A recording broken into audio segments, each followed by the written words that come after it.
Good morning, good evening, everyone. I got to get up mighty early tomorrow morning going out of town, so.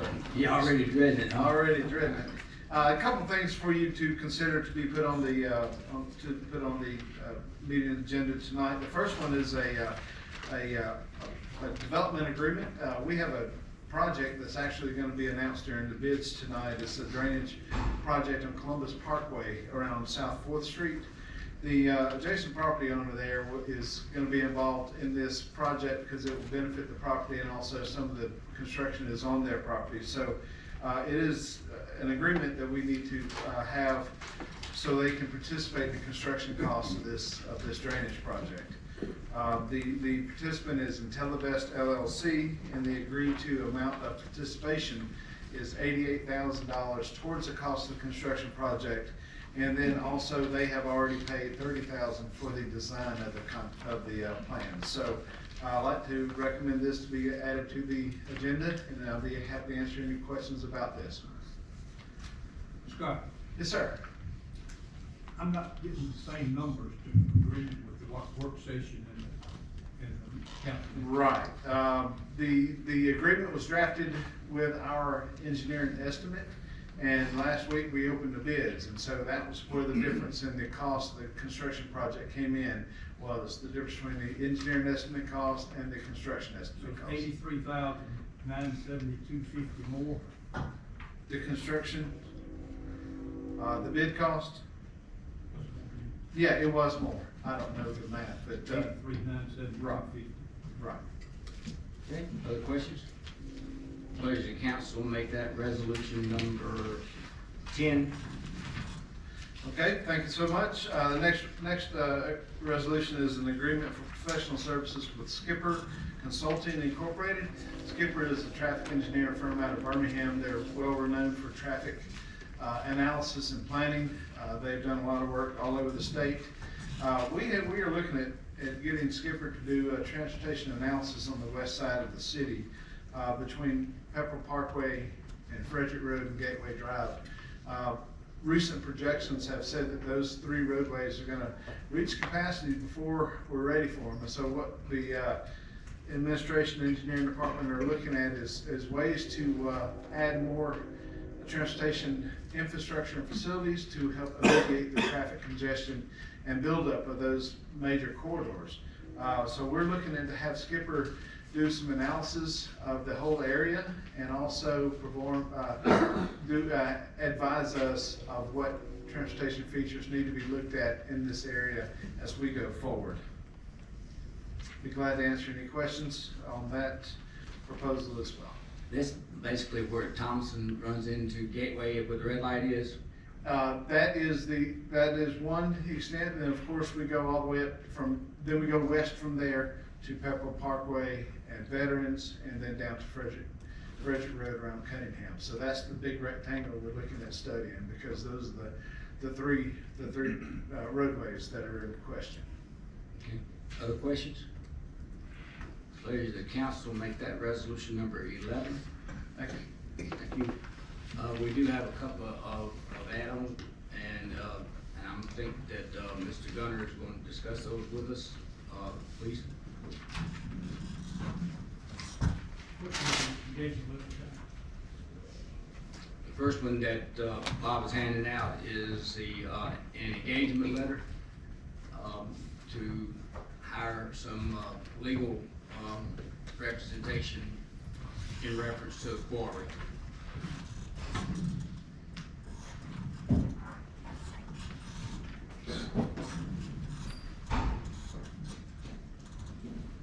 Well, there will be two law firms involved. First, the city would be essentially hiring Richard Davis with the Starnes Davis Flory law firm out of Birmingham as the lead counsel. Mr. Davis is a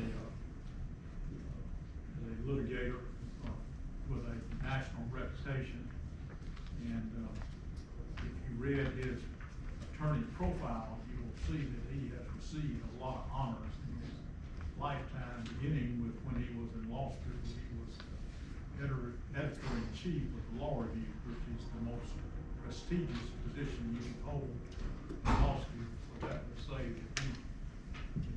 intelligent and is a very good writer, but he was also, you saw at the same time, he was the head of the court division in law school, which is having to do with actually arguing law cases. So he was a very accomplished law student and has been a very accomplished attorney.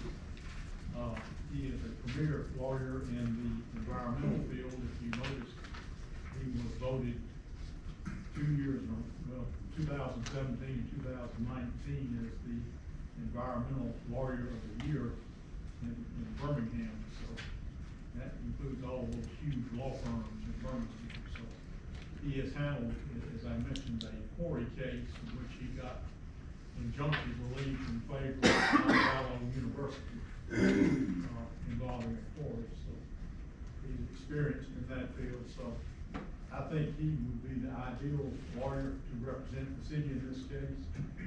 We're gonna need local counsel, and that would be Josh Jackson with the Sanford Denson Law Firm. Many of you may know Josh's dad. He was the pastor at Lakeside Baptist Church. Josh is, if you notice on his resume, he was also on the Law Review Board of Editors when he was in University of Alabama. So usually you don't get invited to the law review unless you're top 5% of your law class. So that speaks highly of him, but he has been a very successful attorney locally. Josh does a lot of malpractice work, medical malpractice work. Very good litigator. So he would work very well with Richard Davis in handling this case for the city. So that is my recommendation. You have a proposed resolution approving the engagement letter for these attorneys. Questions? Pleasure of the council, make that resolution number 12. Thank you. We have one more resolution to add on, Mr. Schuman. This is a resolution that we are asking the council to review and support, which is basically a resolution of our opposition to the quarry coming to Lee County. Just give you a little bit of background. The quarry has got a lease with Warehouser. The quarry company is Creekwood Resources, LLC. Unfortunately, this is the first quarry they have tried to mine. It includes 162 acres right across on Lee Road 168, which happens to be 1,000 yards from Historical Farm. And if you were not here on Friday to hear the passionate plea from Dana Little, it was pretty clear that they are real concerned, as we all are, about a lot of things, but the Storybook Farms work that's done out there and the potential that for destroying that are paramount before you get to all the other issues of water and air. Got it? Yes, this is basically a resolution in which the city council expresses its opposition to the proposed rock quarry, and it requests that the Alabama Department of Environmental Management deny the pending permit applications, one for an air pollution permit, the other for the NEDS water permit. Request that on behalf of the city, that the mayor is directed to request a public hearing on both of those permit applications and authorize the city officials to take whatever steps necessary to implement this resolution, expressing opposition to the quarry.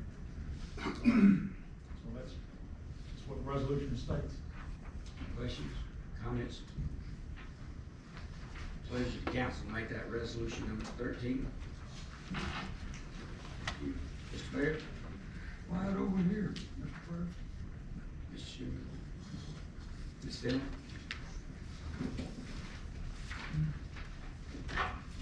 Good afternoon. We're asking the council to approve a purchase of one 2024 transient van. The bid opening date was January 27th. For the police department, the bid was mailed to 12 vendors. 2 bids were received. Recommended bid be awarded to Monty Carr Ford on their low bid, meeting specifications in an amount of $33,513. Questions? Okay.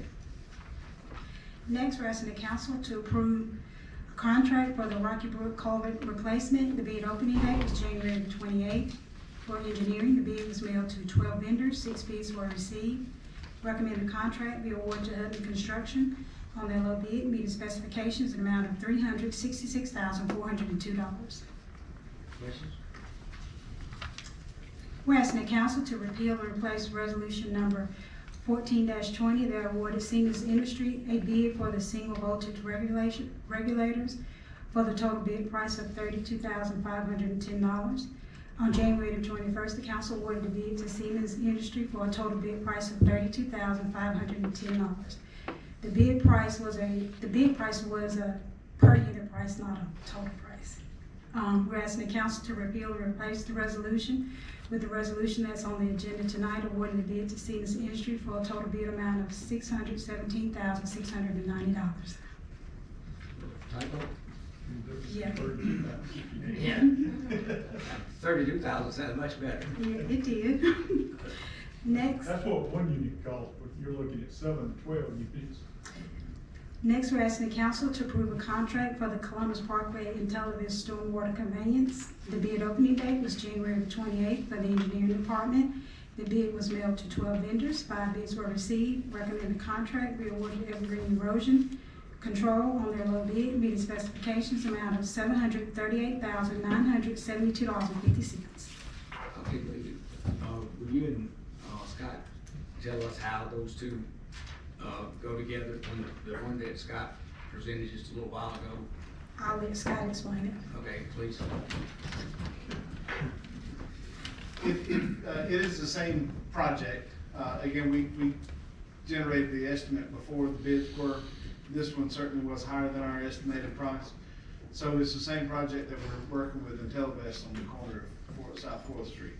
It's the same project. Basically, it's going to replace the drainage that comes across Columbus Parkway with a larger, more capable system of handling the flow that comes from Opelika, and it's going to convey it across Columbus Parkway and then down along it across East Johnson. So it's quite a large, long culvert and quite a large size as well. And then the other one was the development agreement with the To help property participate owner. in that cost. That is correct. The development agreement wasn't based on the percent of the. That is correct. Of the contract cost. But the two go hand in hand. They go hand in hand. Okay. So because the contract amount increased, it didn't change the amount of Intelivest's investment in the projects. Right. Okay. All right. Other questions? All right. We will take a 6-minute break and we'll start properly at 7 o'clock. Thank